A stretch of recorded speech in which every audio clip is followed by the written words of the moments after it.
The first time Jungkook saw you, the world stopped. You were standing in the university library reaching for a book on the highest shelf. Your fingers were barely grazing the spine. His breath caught in his throat as memories crashed over him like a tidal wave. The same delicate curve of your neck, the same unconscious way you tucked a strand of your hair behind your ear, the same little furrow between your eyebrows when you concentrated. Even the book you were reaching for, Songs of Innocence and Experience, was the same one she had been reading the last day.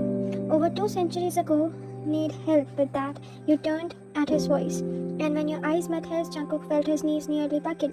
Those eyes, those same warm, trusting eyes that had looked at him with such love right before they'd grown cold and lifeless in his arms. Oh, thank you, you said, your voice like music he had been desperate to hear again. I can never reach the high shelves. As he handed you the book, his fingers brushed yours. The electric jolt that shot through him confirmed that what his heart already knew was the truth. You were back. After 200 years of searching, of false hopes and crushing disappointments, you had finally returned to him. Within a week. Jungkook had learned everything about you. He was careful to make each encounter seem coincidental, funny, seeing you here again. He'd say that boyish smile that made your cheeks flush. What a coincidence, he'd laugh, bumping onto your outside of the campus bookstore where you worked part-time, always ready with some excuse to linger and talk. When he asked you out for coffee, you said yes without hesitation. I feel like I've known you forever, you confessed during the third date, walking through the botanical garden as twilight painted the sky in shades of rose and gold. Jungkook's heart clenched. If only you know how truthful that was. Maybe he knew each other in other life, he said softly, watching the way you smiled at what you thought was a romantic notion. You had no idea how literally he meant it.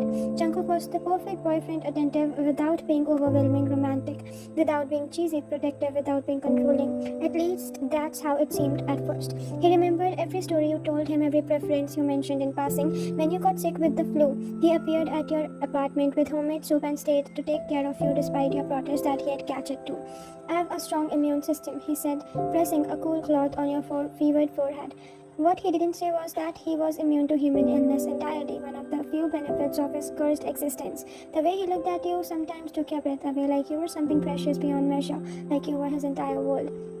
It should have been romantic, he had catched something else in his expression, something desperate and hungry and almost worshipful. You're staring again, he'd tease, and he'd blink back to the present, that intense look replaced by his usual warm smile. Sorry, he'd say, reaching for your hand, you're just so beautiful. But it wasn't just your beauty he was seeing. Every gesture, every expression, every quirk of personality was exactly as he remembered. You were his beloved, reborn, and being near you again was both ecstasy and agony. The changes were so gradual you almost didn't notice them at first. It started with your friend group. Somehow, whenever you made plans with other, something would come up. Sarah got food poisoning the night you were supposed to go to the party. Marcus had a family emergency that cancelled your study group.